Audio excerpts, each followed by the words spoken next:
আসসালামু আলাইকুম। মামুনজনের পক্ষ থেকে আমি সাইফ আপনাদের সবাইকে স্বাগত জানাচ্ছি ওয়ার্ডপ্রেস থিম কাস্টমাইজেশন সেশনের আজকের পর্বে। তো গত পর্বে আমরা প্রাইসিং টেবিল এবং প্রাইসিং লিস্ট নিয়ে কাজ করেছিলাম। তো আজকের পর্বে আমরা বাকি যে অপশনগুলো আছে সেগুলো নিয়ে কাজ করব। তো এরপরে যে অপশনটা আছে সেটা হচ্ছে ফ্লিপ বক্স। তো ফ্লিপ বক্সটা কি? ফ্লিপ বক্স হচ্ছে এটার উপরে কিছু কন্টেন্ট থাকবে এবং এটার উপরে যখন আমরা হোভার করব তখন সেটা একটু ফ্লিপ হয়ে তারপরে নিচে ব্যাকগ্রাউন্ডে আরও কিছু কন্টেন্ট শো করবে। এটাই হচ্ছে ফ্লিপ বক্স। তো ফ্লিপ বক্সের উপরে এখানে দুইটা অপশন আছে, একটা হচ্ছে কন্টেন্ট এবং একটা হচ্ছে ব্যাকগ্রাউন্ড। তো কন্টেন্ট বলতে ফ্রন্টে যেটা থাকবে সেটা হচ্ছে কন্টেন্ট, এবং ব্যাকগ্রাউন্ড বলতে ব্যাক এন্ডে যেটা থাকবে ব্যাকগ্রাউন্ডে, অর্থাৎ ফ্লিপ হইলে যেই কন্টেন্টগুলো শো করবে সেটা হচ্ছে ব্যাকগ্রাউন্ড। ঠিক আছে? তো এখন কন্টেন্টের ভিতরে আমরা এখান থেকে একটা আইকন চেঞ্জ করে দিতে পারি, আইকনটা চেঞ্জ করতে পারি। এরপরে ভিউ, এটা কি ডিফল্ট হবে নাকি স্ট্যাকড অবস্থায় থাকবে এই আইকনটা, সেটা আমরা এখান থেকে দিয়ে দিতে পারি। ফ্রেমড অবস্থায় থাকলে যেভাবে দেখাবে। এরপরে শেপটা সার্কেল হবে কিনা বা স্কোয়ার হবে কিনা এটা এখান থেকে চেঞ্জ করে দিতে পারি। এরপরে টাইটেল এবং ডেসক্রিপশন কি হবে সেটা আমরা এখান থেকে দিয়ে দিতে পারি। এরপরে এটার যেই ব্যাক এন্ডে অর্থাৎ ব্যাকগ্রাউন্ডে যেই ইয়াটা থাকবে, কালারটা থাকবে বা সেখানে একটা ইমেজ চাইলে আমরা রাখতে পারি, সেই ইমেজটা আমরা এখান থেকে সেট করে দিতে পারি যে ব্যাকগ্রাউন্ডে একটা ইমেজ চলে আসছে। ঠিক আছে? এরপর ইমেজটার পজিশন কিরকম হবে, সেন্টার সেন্টার। এরপরে এটার অ্যাটাচমেন্ট হবে হচ্ছে ডিফল্ট স্ক্রল। এরপরে রিপিট, নো রিপিট, এবং ব্যাকগ্রাউন্ড টাইপ হবে হচ্ছে কভার, অর্থাৎ এটা কভার হয়ে গেছে। ঠিক আছে? এখন ব্যাক সাইডে অর্থাৎ এটা যখন আমরা হোভার করব, হোভার করলে যেই ফ্লিপ হয়ে যেই কন্টেন্টগুলো শো করতেছে সেটা নিয়ে কাজ করব। তো এটা কন্টেন্ট কি থাকবে, সেখানে হেডিং এবং ডেসক্রিপশন থাকবে, এবং ব্যাকগ্রাউন্ড অর্থাৎ এটার ব্যাকগ্রাউন্ডে ইমেজ থাকবে নাকি কোনো কালার থাকবে। আমরা চাইলে এখানে ক্লাসিক কালার ইউজ করতে পারি অথবা গ্রেডিয়েন্ট কালার ইউজ করতে পারি। তো আমরা এটাতে আপাতত গ্রেডিয়েন্ট একটা ইউজ করি।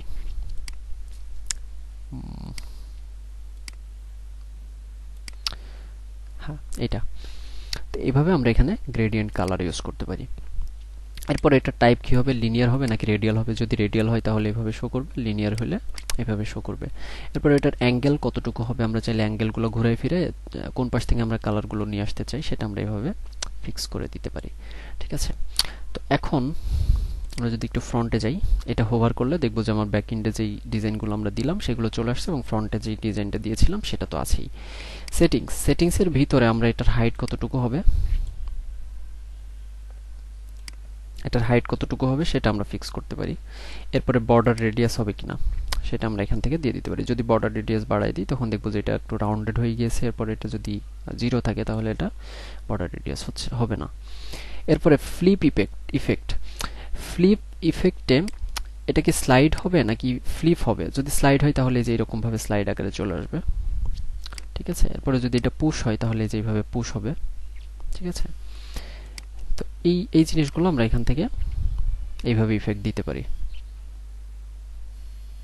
ঠিক আছে?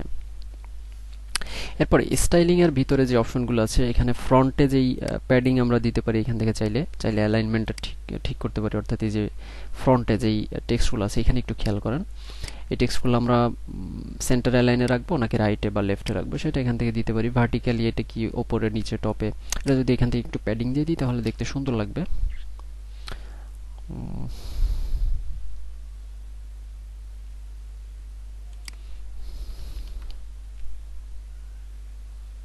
হ্যাঁ, এইভাবে একটু প্যাডিং দিলে দুই পাশ থেকে মাঝখানে চলে আসবে। ঠিক আছে? এরপর আইকন স্পেসিং ডিফল্ট অবস্থায় যেটা আছে সেটাই থাক। প্রাইমারি কালার আমরা চাইলে এখান থেকে চেঞ্জ করে দিতে পারি ব্ল্যাক। ঠিক আছে? তারপরে সেকেন্ডারি কালার আমরা চাইলে হোয়াইট রাখতে পারি। ঠিক আছে? যেটা হচ্ছে ব্যাকগ্রাউন্ডে থাকবে, আইকনের ব্যাকগ্রাউন্ডে। এরপরে যে অপশনটা আছে সেটা হচ্ছে আইকনের সাইজটা আমরা এখান থেকে চাইলে বাড়ায় কমায় ছোট করে দিতে পারি। এরপর আইকনের প্যাডিং একটা এখান থেকে দিতে পারি, যে আইকনের সাথে চারপাশে যে বর্ডারটা আছে সেই বর্ডারের ভিতরে যে আইকনটা কতটুকু প্যাডিং নিয়ে প্লেস হবে। আইকন রোটেটটা আমরা চাইলে এখান থেকে দিয়ে দিতে পারি। ঠিক আছে? যে আইকনটা কতটুকু রোটেটে থাকবে। আমাদের যদি এখানে অন্য কোনো আইকন রোটেট করার প্রয়োজন পড়ে তখন আমরা এই জিনিসটা ইউজ করতে পারি। এরপর আইকনের চারপাশে যে বর্ডারটা আছে সেই বর্ডারের উইডথটা কতটুকু হবে আমরা সেটাও এখান থেকে দিয়ে দিতে পারি।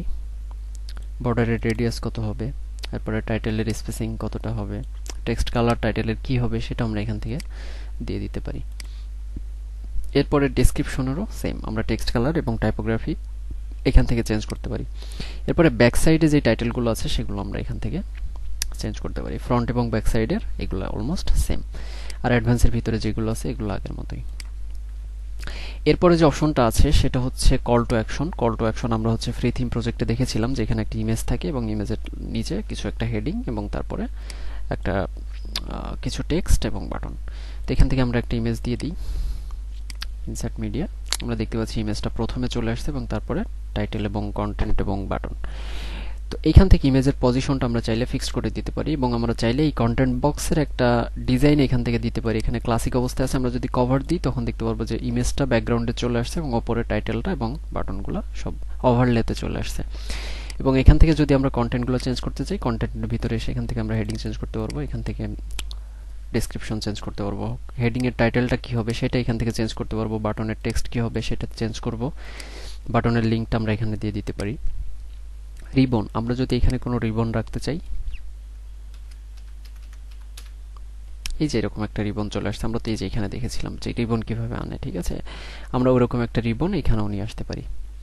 এরপর স্টাইলিং এর ভিতরে যে আমরা সিম্পলি এখানে এই কন্টেন্টগুলোর কিছু জিনিস চেঞ্জ করতে পারি। আমরা এই বক্সটার একটা হাইট বা উইডথ চেঞ্জ করতে পারি, যে এই কল টু অ্যাকশন এই বক্সটা কতটুকু হাইট উইডথ নিয়ে থাকবে সেটা আমরা এখান থেকে দিতে পারি। অ্যালাইনমেন্ট এটা লেফটে থাকবে, মানে ভিতরে যে টেক্সটগুলো আছে সেগুলো লেফটে থাকবে নাকি রাইটে থাকবে নাকি সেন্টারে থাকবে সেটা আমরা এখান থেকে চেঞ্জ করতে পারি। এরপরে ভার্টিক্যাল পজিশন এটা মিডলে থাকবে, সো মিডল আমি টপে দিয়ে দিই তাহলে বাটন টেক্সটগুলো একটু উপরে উঠে গেছে, বটম দিয়ে দিলে এটা একটু নিচে চলে আসছে এবং ভার্টিক্যাল দিলে মিডল দিলে এটা মাঝখানে চলে আসছে।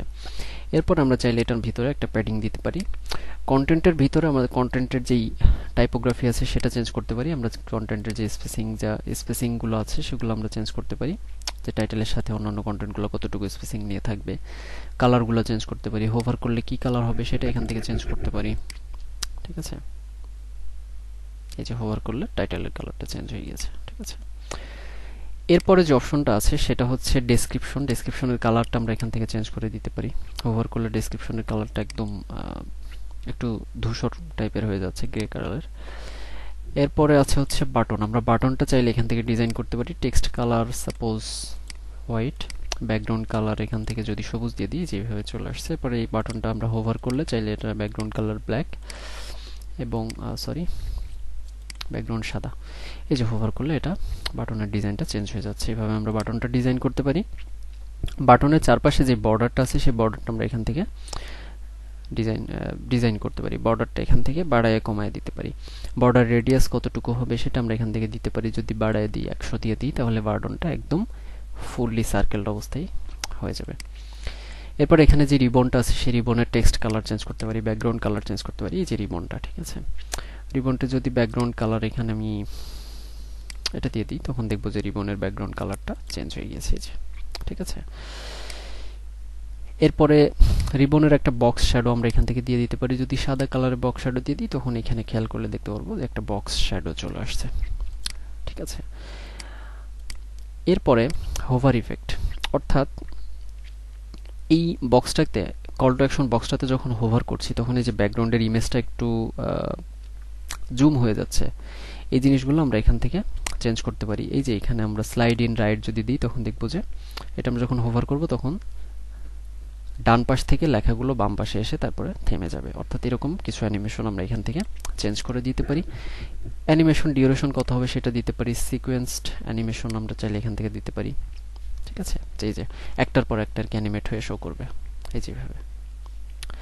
এরপরে ব্যাকগ্রাউন্ডে হোভার অ্যানিমেশন কি হবে, অর্থাৎ নিচে যে ইমেজটা আছে সেই ইমেজের, এটা এখন জুম ইন আছে, আমরা যদি জুম আউট দিয়ে দিই তখন আমরা দেখতে পারবো এটা জুম আউট হয়ে যাবে, অর্থাৎ হোভার করলে জুম আউট হয়ে যাবে, কিন্তু প্রাইমারি লেভেলে জুম আকারেই থাকবে, জুম ইন আকারে থাকবে।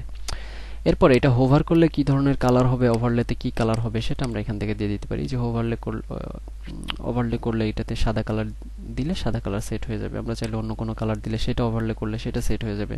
এই কালারিংগুলো আমরা এখান থেকে দিতে পারি। ট্রানজিশন ডিউরেশন, কতটুকু সময় নিয়ে এটা ট্রানজিশন হবে সেটা আমরা দিয়ে দিতে পারি। এটা যদি অনেক বেশি সময় নিয়ে দিয়ে রাখি তাহলে সেটা ওইরকম সময় নিয়ে তারপরে ট্রানজিশন হবে এবং এটা সবসময় মিলি সেকেন্ডে কাউন্ট হবে, 1000 মিলি সেকেন্ডে 1 সেকেন্ড।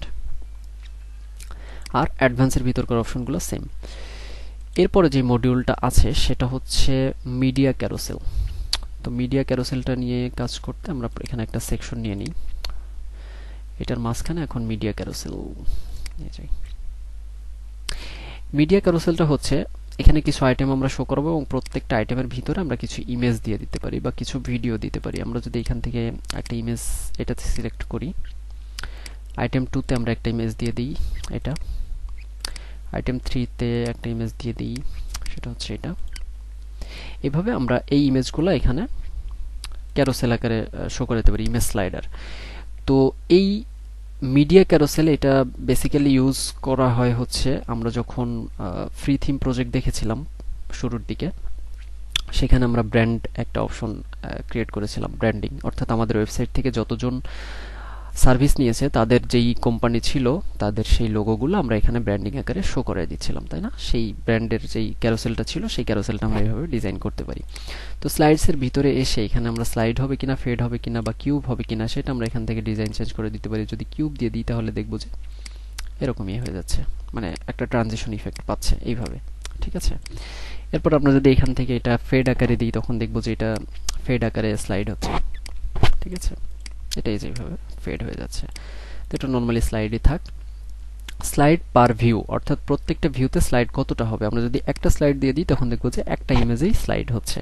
আমরা যদি এখানে 5টা 7টা দিয়ে দিই, অর্থাৎ আমরা যখন ব্র্যান্ড ক্যারোসেল তৈরি করব সেক্ষেত্রে কিন্তু সেখানে একসাথে 5টা 7টা বা 10টা লোগো একসাথে থাকে। তো সিম্পলি সেগুলো আমরা এখান থেকে কন্ট্রোল করতে পারবো। এরপরে স্লাইডস টু স্ক্রল, অর্থাৎ স্ক্রল করলেই এটা কি স্লাইড করা থেমে যাবে নাকি স্লাইড হবে সেটা আমরা এখান থেকে আমরা এখান থেকে দিয়ে দিতে পারি, ঠিক আছে? বা স্ক্রল করা বলতে এখানে কি বুঝিয়েছি? স্ক্রল করা বলতে আমরা যখন এইটাতে ক্লিক করব, এই অ্যারো সাইনটাতে যখন ক্লিক করব তখন এখন তো একটা একটা শো করতেছে, তখন প্রত্যেকটা ভিউতে কয়টা করে শো করবে। আমরা যদি এখানে 10টা দিয়ে দিই, এটাতে ক্লিক করলে তখন একসাথে 10টা শো করবে, মানে 10টা একসাথে স্লাইড হবে, দেন তারপরে যেটা আছে সেটা শো করবে। স্লাইড টু স্ক্রল হচ্ছে এটা। এরপরে যেটা আছে সেটা হচ্ছে হাইট। আমরা যদি হাইটটা বাড়ায় দিই তখন ইমেজের হাইটটা এখান থেকে বেড়ে যাবে বা ছোট হয়ে যাবে, এভাবে চেঞ্জ করতে পারি। আমরা উইডটাও চাইলে এখান থেকে এভাবে কন্ট্রোল করতে পারি। এরপর এডিশনাল অপশন, এটার ভিতরে আমরা এই যে এখানে অ্যারো অপশন, এটা কি রাখবো কি রাখবো না, আমরা যদি হাইড করে দিই তখন দেখবো যে এই দুই পাশ থেকে অ্যারো অপশনটা চলে গিয়েছে। তো অ্যারোটা রাখছি। এরপরে ডট, এটা যদি আমরা নান করে দিই তখন দেখবো নেভিগেশনটা চলে গিয়েছে। আমরা এটা যদি ডট না দিয়ে ফ্র্যাকশন দেই তাহলে এখানে এই যে এরকম একটা ইয়ে চলে আসছে। প্রোগ্রেস দিয়ে দিলে তখন এই যে এখানে একটা প্রোগ্রেস বার চলে আসবে, ঠিক আছে? এরপরে এটা আপাতত ডিফল্ট যেটা আছে ডট সেটাই রাখতেছি। এরপরে যে অপশনটা আছে সেটা হচ্ছে ট্রানজিশন ডিউরেশন। আমরা কতটুকু সময় এটা ট্রানজিশন হবে সেটা আমরা যদি চাই দিয়ে এখান থেকে সিলেক্ট করে দিতে পারি যে এত টাইম পরে এটা ট্রানজিশন পাবে। এরপর অটো প্লে, এখানে যে স্লাইডটা থাকবে সেটা কি অটোমেটিক্যালি প্লে হবে কিনা সেটা এখান থেকে দিয়ে দিতে পারি, এবং অটোমেটিক্যালি যদি স্লাইড হয় তাহলে সেটা কত সেকেন্ড পরে সেটা আমরা এখান থেকে দিয়ে দিতে পারি। ইনফাইনাইট লুপ হবে কিনা, অর্থাৎ এটা কি সবসময় লুপ হতে থাকবে নাকি লুপ হতে হতে যখন লাস্ট লোগোতে যাবে বা লাস্ট আইটেমে যাবে তখন থেমে যাবে, সেটা আমরা এখান থেকে ইনফাইনাইট লুপের মাধ্যমে কন্ট্রোল করতে পারি। এরপরে পজ অন ইন্টারাকশন, এটা আমরা পজ অন ইন্টারাকশন আমরা যখন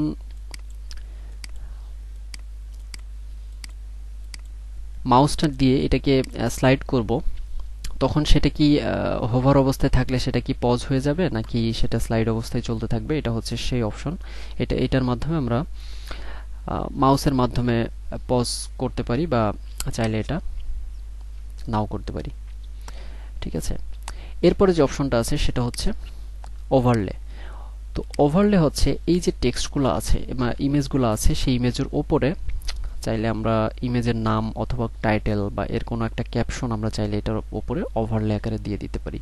তো ওভারলে আকারে যদি টেক্সট দেই তাহলে টেক্সট শো করবে, আমরা যদি আইকন দিই তাহলে এটার উপরে একটা আইকন শো করবে। তো আইকন যদি দিই তাহলে সেই আইকনগুলো আমরা এখান থেকে চাইলে ইয়ে করে দিতে পারবো, অ্যাসাইন করে দিতে পারবো। এরপরে যদি টেক্সট দিই তাহলে সেটা কি টাইটেল থাকবে নাকি ক্যাপশন থাকবে বা ডেসক্রিপশন থাকবে, কি থাকবে সেই ধরনের একটা জিনিস আমরা এটার উপরে শো করাই দিতে পারবো। এরপরে অ্যানিমেশনটা কি ধরনের অ্যানিমেশন হবে, স্লাইড আপ, স্লাইড ডাউন, ঠিক আছে? অ্যানিমেশনগুলো আমরা এখান থেকে কন্ট্রোল করতে পারি। এরপরে ইমেজ সাইজটা কি ধরনের হবে, ফুল বা কাস্টম বা অন্য কোনো থাম্বনেইল, মিডিয়াম, এই ধরনের ইমেজগুলো আমরা এখান থেকে কন্ট্রোল করতে পারি। ইমেজ ফিট হবে কিনা, অর্থাৎ এখানে যে ইমেজটা আছে, এখানে যেই ইমেজটা আছে সেটা কি সম্পূর্ণ এই উইড হাইটের সাথে এই বক্সের সাথে ফিট হবে নাকি অটোমেটিক্যালি সেটা কেটে যাবে, অর্থাৎ ইমেজের যেই অ্যাকচুয়াল সাইজ সেই সাইজটা কেটে তারপরে এই বক্সের সাইজ আকারে নিয়ে নেবে। কিন্তু এটা যদি কভার দিয়ে দিই তাহলে এই বক্সের সাইজে ইমেজটা কম্প্রেসড হয়ে এতটুকু আকারে শো করবে। ঠিক আছে, এটা হচ্ছে আমরা সিএসএস পার্টে দেখেছিলাম, সিএসএস যখন করেছিলাম তখন এই জিনিসগুলো জেনেছিলাম। এরপরে যে অপশন আছে সেটা হচ্ছে স্টাইল। স্টাইলের ভিতরে স্পেস বিটুইন, অর্থাৎ প্রত্যেকটা স্লাইডসের ভিতরে প্রত্যেকটা আইটেমের ভিতরে কতটুকু স্পেসিং হবে সেটা এখান থেকে দিয়ে দিতে পারি। ব্যাকগ্রাউন্ড কালার কি হবে সেটা এখান থেকে দিয়ে দিতে পারি, যে ফুল মডিউলের ব্যাকগ্রাউন্ড কালার। এরপরে বর্ডার সাইজ, আমরা বর্ডার দিতে চাইলে বর্ডার দিতে পারবো, বর্ডার রেডিয়াস কত হবে সেটা দিতে পারবো, বর্ডার কালার চাইলে এখান থেকে দিয়ে দিতে পারবো। এই যে সবগুলোর চারপাশে বর্ডার কালার চলে আসবে। তো বর্ডার সাইজটা যদি এখান থেকে আমরা 1 পিক্সেল দিই, এই যে সবগুলোর চারপাশে বর্ডার চলে আসছে। ঠিক আছে, এরপরে যে অপশন আছে সেটা হচ্ছে নেভিগেশন। নেভিগেশনটা হচ্ছে এই যে ডট সাইনটা আছে সেইটাই হচ্ছে নেভিগেশন। এইটার সাইজটা কতটুকু হবে, সরি এই ডটটা নেভিগেশন না, নেভিগেশন হচ্ছে এই যে এখানে এই অ্যারো সাইনটা হচ্ছে নেভিগেশন। তো অ্যারোর যদি একটা কালার আমরা দিয়ে দিই ব্ল্যাক, তখন এটা চেঞ্জ হয়ে যাবে এবং এটা আমরা সাইজটা চাইলে এখান থেকে কন্ট্রোল করতে পারবো এই যে এইভাবে। ঠিক আছে, আমরা সাইজটা আমাদের নিজেদের মতো করে কন্ট্রোল করতে পারবো। এরপরে যে অপশনটা আছে সেটা হচ্ছে পেজিনেশন। পেজিনেশনটা হচ্ছে আউটসাইড হবে নাকি ইনসাইড হবে। যদি ইনসাইড হয় তাহলে এটা হচ্ছে মডিউলের ভিতরে চলে আসবে, আর যদি আউটসাইড হয় তাহলে মডিউলের বাইরে চলে যাবে। এই যে বাইরে চলে আসছে। ঠিক আছে, এবং এটার সাইজ কতটুকু হবে সেটা আমরা এখান থেকে কন্ট্রোল করতে পারি। এটা যতটুকু সম্ভব আমাদের এই অ্যারোটা নেভিগেশনটা পেজিনেশনটা ততটুকু আমরা এখান থেকে দিয়ে দিতে পারবো। এরপর এটার কালার কি হবে সেটা আমরা এখান থেকে চেঞ্জ করতে পারবো। প্লে আইকন, ঠিক আছে, তো এটার মাঝখানে আমরা তো এখানে ইমেজ দিলাম। ঠিক আছে, আমাদের এখানে কিন্তু ভিডিও দেওয়ার একটা অপশন ছিল। আমরা কন্টেন্টের ভিতরে গেলাম, আমরা যদি আইটেমের 3 ভিতরে যাই, এখানে এই যে ভিডিও আইকন, এই যে আমরা এরকম একটা ভিডিও দিতে পারবো। তো এরকম যদি কোনো একটা ভিডিও আমাদের থাকে, এটা কিন্তু ভিডিও আইকন হিসেবে এখানে শো করতেছে। তো সেই ভিডিও আইকনটা স্লাইডস নেভিগেশন, এই যে প্লে আইকন, প্লে আইকনের কালারটা কি হবে, যদি সাদা হয় সাদা, আমরা যদি অন্য কোনো কালার দিতে চাই কালার, সেই ভিডিও প্লে লিস্টের যে আইকনটা সেটা এখান থেকে আমরা কালার চেঞ্জ করতে পারবো। আমরা চাইলে সাইজটা বাড়ায় কমায় দিতে পারবো। ঠিক আছে, এই যে এখানে চেঞ্জ হচ্ছে। এরপরে চাইলে এটার কোনো একটা শ্যাডো আমরা দিতে পারি। ঠিক আছে, আমাদের বক্স শ্যাডো। এরপর ওভারলে, এটার উপরে যে ওভারলে আছে সেটার ব্যাকগ্রাউন্ড কালার যদি আমরা ব্ল্যাক দিই, তখন দেখবো যে ওভারলের উপরে যে ব্যাকগ্রাউন্ড কালারটা আছে ওভারলে হিসেবে সেটা ব্ল্যাক হয়ে গিয়েছে। টেক্সট কালার কি হবে, এটার উপরে যে কন্টেন্ট গুলো আমরা দিব সেই কন্টেন্টের টেক্সট কালার কি হবে সেটা আমরা এখান থেকে চেঞ্জ করতে পারবো, সাদা। টাইপোগ্রাফি চেঞ্জ করতে পারবো, ওভারলের উপরে যদি কোনো টেক্সট থাকে সেটার টাইপোগ্রাফি কি ধরনের হবে। এরপরে আমরা লাইট বক্স। তো লাইট বক্সটা হচ্ছে আমরা যখন কোনো ইমেজে ক্লিক করব,